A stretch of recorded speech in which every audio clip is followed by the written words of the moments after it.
ప్రతినిధి రవిచంద్ర జాయిన్ అవుతున్నారు. రవిచంద్రతో ఒక్కసారి మాట్లాడదాం. రవిచంద్ర, ఖచ్చితంగా ఇది ప్రొడ్యూసర్స్కి ఒక పెద్ద సమస్యే. ఎందుకంటే హెచ్డి ప్రింట్ వచ్చింది అంటున్నారు. మరి ఐబొమ్మ మీద చర్యలు తీసుకున్నారు, వీళ్ళ మీద కూడా చర్యలు తీసుకుంటారా? వీళ్ళ మీద కూడా కంప్లైంట్స్ అసలు ఏమైనా వచ్చాయా? అన్ని డీటెయిల్స్ ఏంటి అసలు ఫస్ట్ ఆఫ్ ఆల్ దీనికి సంబంధించి?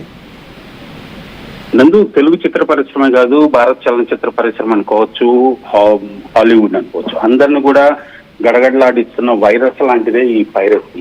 ఈ పైరసీ మీద దాదాపుగా అందరూ పోరాడుతున్నప్పటికి కూడా ఇప్పటి వరకు కూడా 1% కూడా సక్సీడ్ అవ్వలేదని చెప్పుకోవాలి. కాకపోతే ప్రధానంగా మన తెలుగు సినిమాలు కావచ్చు, బాలీవుడ్ సినిమాలకు కావచ్చు, పాపులర్ నోటెడ్ సైట్ ఏదైతే ఉందో ఐబొమ్మ ఒకటి, మూవీ రూమ్, ఈ సైట్సే ప్రధానంగా సమస్యగా తయారయ్యాయి. అందరికీ నోటెడ్ అయిపోయాయి.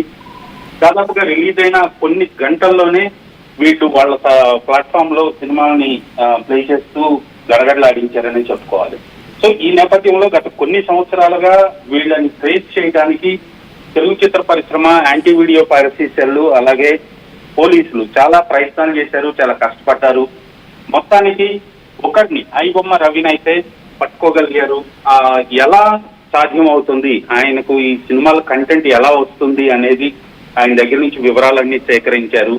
ఈ డిజిటల్ ప్లాట్ఫామ్స్ ఏవైతే ఉన్నాయో వాళ్ళ సర్వర్స్ నుంచి అతను ట్రాక్ చేస్తున్నట్లుగా ఆయన లీక్ చేయడంతో ఒక్కసారిగా డిజిటల్ ప్లాట్ఫామ్స్ సర్వర్స్ ఎవరైతే ఆర్గనైజ్ చేస్తున్నారో, ఆపరేట్ చేస్తున్నారో వాళ్ళందరూ కూడా కొంత జాగ్రత్త పడ్డారు. ఇప్పుడు అది కొంత స్ట్రీమ్ లైన్ అవుతోంది. అలాగే ఒకరి తర్వాత ఒకరు ఇప్పుడు పైరసీ చేస్తున్న అన్ని సైట్స్ ని ఒకేసారి పట్టుకోలేరు, అందరినీ ఒకేసారి ట్రేస్ చేయలేరు.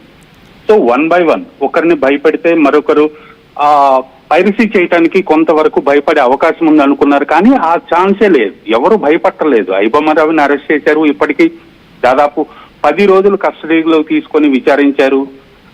దాదాపు 6-7 కేసులు ఆయన మీద ఫైల్ అయినాయి. అయినప్పటికి కూడా ప్రతి శుక్రవారం కూడా సినిమా రిలీజ్లు అవుతున్నాయి. శుక్రవారం రాత్రికో లేదా శనివారం ఉదయానికో ఆ సినిమాలన్నీ కూడా పైరసీ సైట్స్ లో కనిపిస్తున్నాయి. ఇది ఒక పెను సవాలుగానే మారింది చిత్ర పరిశ్రమకు, పోలీస్ వాళ్ళకు కూడా. Thank you Ravichandra. కాకపోతే ఇక్కడ థ్యాంక్స్ ఫర్ ది డీటెయిల్స్. ఇక్కడ ఒక్క విషయం మనం చూడాలి. It's not a big problem for not only for producers. ఇది ప్రొడ్యూసర్స్కి మాత్రమే సమస్య కాదు, హీరోకి మాత్రమే సమస్య కాదు, డైరెక్టర్కి మాత్రమే సమస్య కాదు.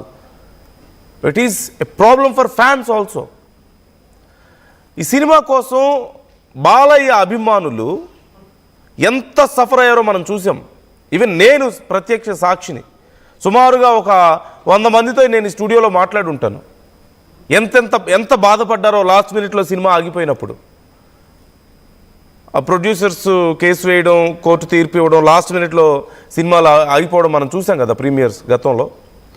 ఆగిపోయినప్పుడు ఫ్యాన్స్ ఎంత బాధపడ్డారో మనం చూసాం. చాలామంది కన్నీళ్లు పెట్టుకున్నారు.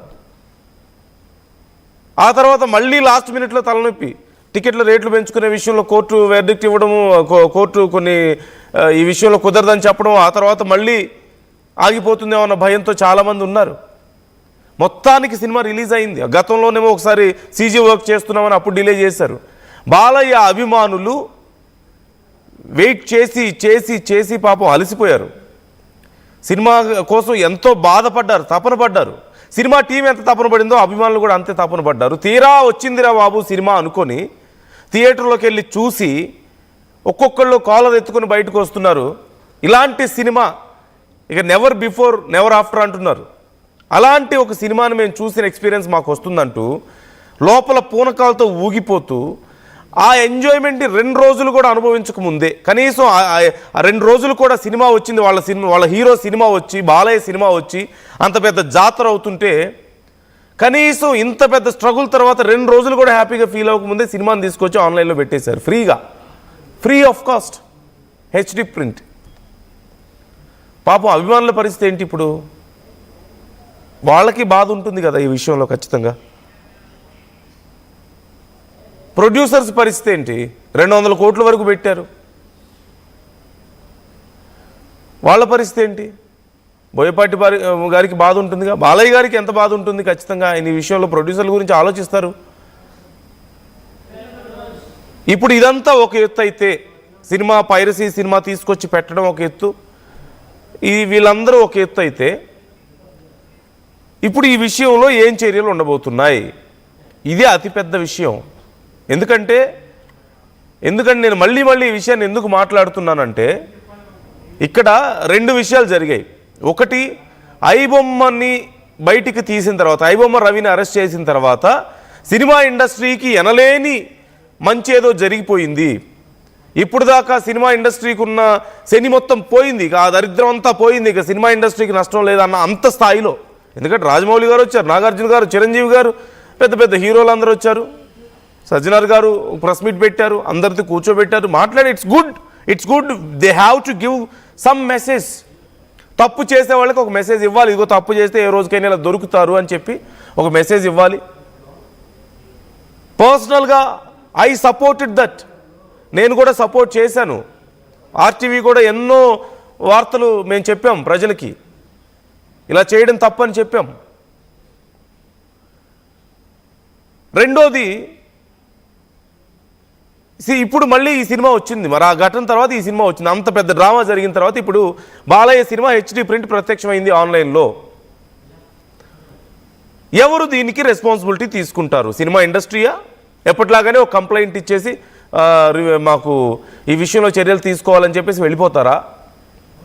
లేదంటే పోలీస్ డిపార్ట్మెంట్ తీసుకుంటుందా? సజ్జనార్ గారు ఈ విషయంలో రెస్పాన్సిబిలిటీ తీసుకుంటారా?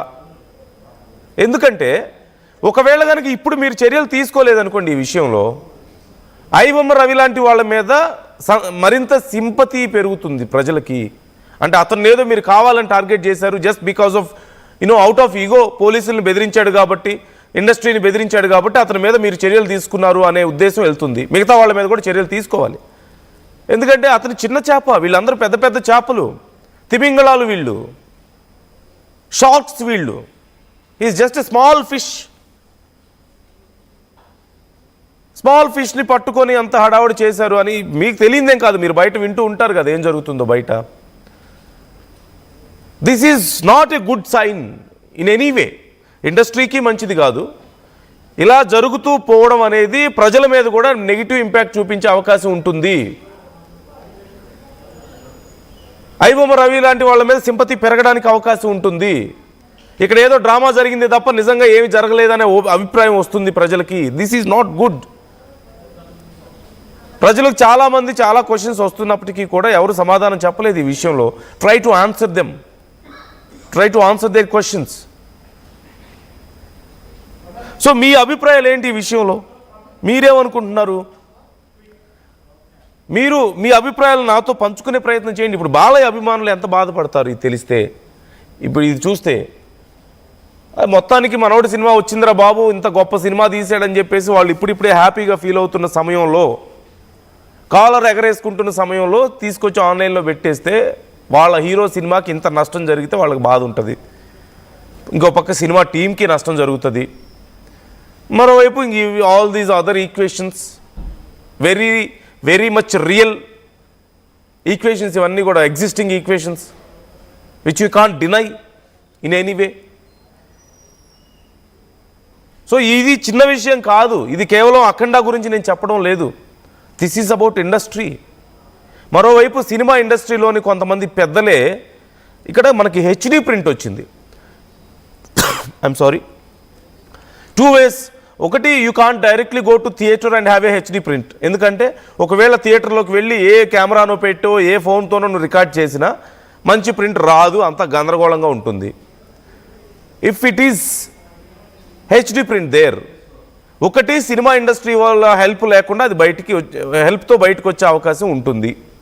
లేదా దే మైట్ హ్యాక్, ఇప్పుడంతా డిజిటల్ కాబట్టి హ్యాక్ చేసే అవకాశం ఉంటుంది.